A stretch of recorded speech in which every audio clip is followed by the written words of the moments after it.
Hey friends, welcome back to my channel. I'm Chris, I'm a holistic health coach, a chef, and a busy mama. And today I'm gonna share with you one of my absolute favorite meals. It's actually my favorite breakfast. You guys have probably heard me talk about my smoothies before. I shared my go-to smoothie here on YouTube, and then I share my smoothies at least a couple times a week over on Instagram. And since summertime is coming, I thought today I would share with you 3 of my very favorite summer-themed smoothies.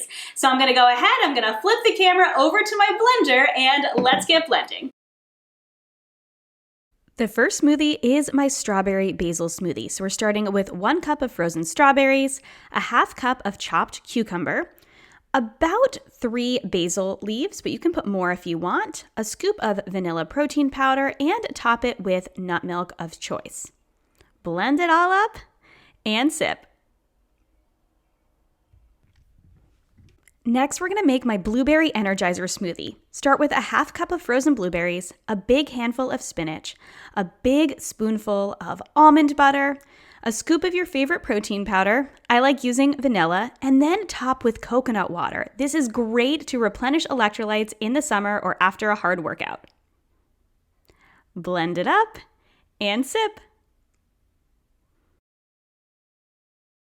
Now let's make my mango mojito smoothie. Start with a cup of mango, a handful of mint, 2 tablespoons of lime juice, a scoop of vanilla protein powder, and top with some full-fat coconut milk. I do half coconut milk, half water, or else it gets really thick.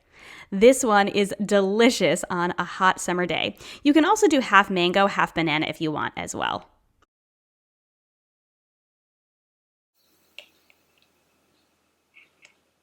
So refreshing. I hope you enjoyed seeing how I make 3 of my absolute favorite, super refreshing summer smoothie recipes. These are perfect for a breakfast or an afternoon snack or even a lunch. They're all balanced, made with fresh summer ingredients, and if you do make one, please go ahead and go to Instagram, tag me at Healthy Mama Chris. I want to see your smoothie creations. If you liked this video, hit the like button down below, and don't forget to subscribe for more easy and balanced recipes.